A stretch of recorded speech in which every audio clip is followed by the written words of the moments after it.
7,815 pounds. This is a Layton 311 Limited Series here at Haylett RV of Coldwater, Michigan. If you'd like to see if we have it in stock and available, please visit the link in our video description or give our team a call. We only have on our website, by the way, that which is in stock, and we do clearly publish pricing. This has been well kept. It's been used, but it's been well kept. The folks are basically just done camping. I don't know if the kids grew up or whatnot. It came in late last night. I wasn't able to stick around due to a family engagement to speak with the previous owners.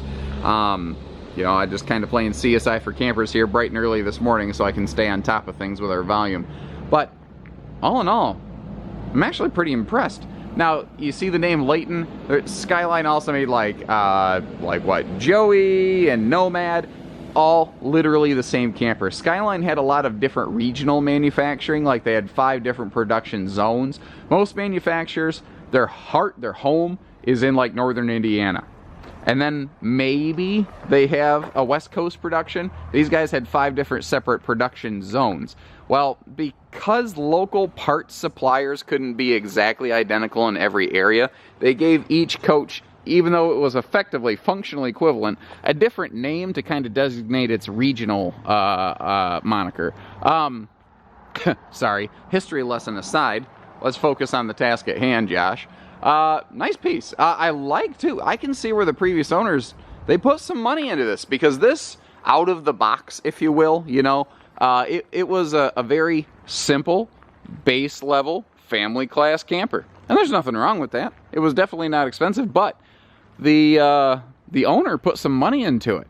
The decals look fairly good. I've only seen just the smallest level of weathering on a couple of them, but something of this age and whatnot, that's kind of to be expected. And this floor plan is just ultra popular. You still see it in production today, but you pretty much after 2011, you almost always see it with an outside kitchen now. This is actually a floor plan that is a predecessor to the outside kitchen, and it's one of the floor plans that launched the success of the outside kitchen. You've got this big, large storage compartment here. Well, if you expand that door a little closer to the awning, just kind of like it's open here, it's not hard to imagine an outside kitchen in there. And that's how the RV designers first saw it. They said, you know, we could utilize that space for something other than just storage, because it's a big bunkhouse back there. You know, this is a great family camper. The slide awning toppers have kept it protected. I see that there's vent covers over all your roof vents up there. The awning's got a center support, so it's not bowed and buckled in the middle like some of these older camper awnings are. Also, one of the models that has that direct entry bathroom door, and this is actually one of the first layout styles that had a direct entry bathroom. For folks who have never had a camper, right now you're thinking this is weird, but really, folks who have never had a camper, this is a great camper for you to look at. This is a just awesome first-timers camper. So you're thinking that's weird. I'm worried about privacy with a direct entry bathroom door. Well, remember that door has a deadbolt the same as your main entry door, because it is exactly the same as your main entry door. Now, the camper's not level at all. Right now, the nose is up in the air, so you may notice that you need to be a mountain climber with long legs like mine to get up on those steps. That's just because the thing's not level. It's not really that wonky. TV mount. Now, you'll see a matching mount in the bedroom. Kind of a neat little thing they were doing. If you choose to add a TV to this, it can float inside, outside, wherever, anywhere. It looks to be very well maintained. I haven't detected any area where there's been like a water scene failure or anything like that. All in all, it's been used, but just very well kept. And, you know, pretty clean. I don't think you could ask for a whole lot more out of this thing, being just a simple series trailer that's had some good use. It certainly hasn't had hard use. So here we've got a full hide-a-bed, and that is a traditional, like, pull out the spring grandma's bed mattress thing. Again, good for like when the kids have guests. You're not going to sleep your brother and your family on it, you know.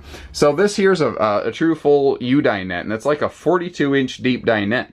So that I can kind of tell that because this is a 3-foot deep slide, and you got about, you know, 6 extra inches sticking out down here. So this is huge. This folds down into like a 7-foot sleeper, and there is storage underneath that, all the seating down there. I do like the very light, bright colors in here. It's very, I mean, it's not like overly aggressively light interior like a Winnebago travel trailer, for instance, that we carry here at Haylett's. But it's it's light enough. It's not dark. It's not depressing. This was made before everybody went to that dark cherry wood. And I like this. This is what a camper looks like to me. We'll come back to the kitchen. I do not want to forget about this massive hallway closet right here. So it does a few things. It's so darn big that it functions as a hallway because it obviously hard separates the rear bunk quarters from the master main living quarter. But it's also got all the long-term storage you could want, whether it's overflow pantry, extra clothes, beach towels, whatever. And there's actually good storage for the kids in the bunkhouse too. Now, she's been used a little bit. You know, the drawer's a little kitty wampus. You know, it's not perfect, but that's also, man, I got some wicked sunlight coming in that thing there, so it's hard to see. But there you go. You can see it's kicked out a little bit. Big deal. Who cares? It's just not the end of the world. It still works fine. I did notice too, this little, the striker here apparently got a little seized up at some point. The door still kind of closes, which is great, but, you know, little stuff. So bathroom, again, we have that direct entry bathroom. So you've got that easy in, easy out access. Very, very handy when the kids have been in the lake. You can send them straight inside to get cleaned up before they go tracking dirt and mud through your trailer. Also, the toilet and the bathroom are the two primary reasons people, especially children, are in and out of the RV. Again, this is very, very good for first-timers. Now, 7,815 pounds, plan your tow vehicle accordingly, and if you don't know what you can tow, we do. We specialize in vehicles. And if you don't plan to tow it, because a big floor plan like this, like if you've got a seasonal site, or you've got like a lake site or something, we can just deliver it and drop it out to you. You don't need to buy a truck. Although, we'll sell you one if you want one. We do that too. So, in the current market, what you get a lot of is those twin memory foam cube futon sofa mattress things that can flip out. Before that, this was the option. You had a trundle bed system. So obviously during the day this could work as a pseudo lounge as I have it set up here. Although obviously that bed can drop. This is obviously a bed. I'm saying obviously a lot, obviously. Anyway, and then you've got an additional bed that matches the size of that down here. Now, what's kind of cool, if you don't care about that mattress, if you're not going to use it for sleeping, put that mattress right there, and ta-da! You've got a giant full extension drawer down here that you could use for a lot of, like, you know, shirts and clothes and shorts and all that stuff for the kids. It just tucks away with your foot. Now, over here, behind this wall, is I almost said outside kitchen, because that's what these things are like nowadays, but that outside storage. But inside we've got closet, drawers, and a little entertainment center for the kids, and even this built-in bunk ladder right here. So it's kind of nice little shelf space and a little shoe garage for the kids back here. Also, the lower bunks, two of them on that side, on the opposite side of the trailer we already looked at with that trundle bed, and over here, these are what I call big kid bunks. They're about 50% wider. It's a lot nicer for big kids. You know, they're wider, and they can kind of sleep crossways, and they can get some extra length out of that. Now, people ask me all the time, what size sheets do you get for these? My answer is sleeping bags. You know, you can throw them in, the kids thrash around. There's no set of sheets in the world, unless you have something custom made, that you can get off the shelf at like any generic big box store that will fit these things. Now, this electric space heating fireplace down there, I'm not going to say it's impossible that was factory installed, but I am pretty sure it's highly unlikely, knowing the level of trailer this is. And we were actually a Skyline dealer for, what, about the 07, 08, 09, something in that period. 09, we were phasing them out. This is nice. You know, I didn't expect to see that when I walked in this camper. It jumped right out. It was the first thing I noticed on the interior, actually. The thing here is it's an electric space heater. You don't have to burn up your propane. And if you just want it to look cool on a hot summer day, you can just turn the lights on. You don't have to turn on the heat. So you've got some storage pockets down there under the spinning entertainment center. There is no TV in this right now, by the way, but I do like how they fully mirrored and finished that off. Over here, we've got a 6.5-foot tall floor-to-ceiling pantry. There's no such thing as too much storage, but I do like it when manufacturers try. They even opened up the pocket under the stove. You can see the door down there.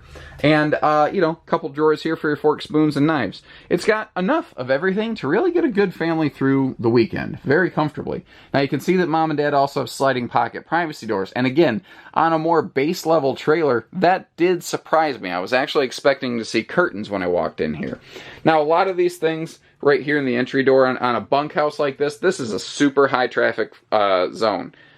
But it's also really clean. I was expecting to see, you know, dirt, mud stains, scuffs, whatever. I don't see any of that here. So whoever owned it, I'm going to guess they probably had a get your shoes off at the door policy.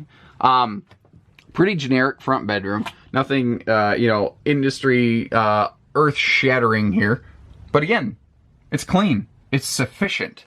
This is a very function over fashion bunkhouse, but at the same time, it's also pretty clean. So, you know, who's this camper for? Like, who do I see using this thing? If you've never camped before, but you got a big family and you're trying to get into it, and you want to, you know, you're on a budget, because kids are expensive. Lord, I know that's true. If you're just trying to get a more private bunkhouse because the kids are getting bigger, if, you know, any of these things, if you're just on a specific payment basis, this is great. This is not going to last real long. And again, previous owner put some money into it to put the awning covers on it. I mean, there's probably, I don't know, between $1,700 to $2,400 of awning covers on this thing. Plus you got those Max Air covers at $50 to $75 a pop, that electric fireplace, however many, what, couple $100 that could be. You know, they invested some money in this. And they obviously took care of it. They weren't just going to walk away from all that. This is a nice piece. This is going to make somebody a very, very good time, build a lot of family memories here. If you think that could work for you, all we need is a phone call. We'll make it happen. 800-256-5196. Haylett RV of Coldwater, Michigan. Take care, stay safe, have fun, and happy camping, everyone.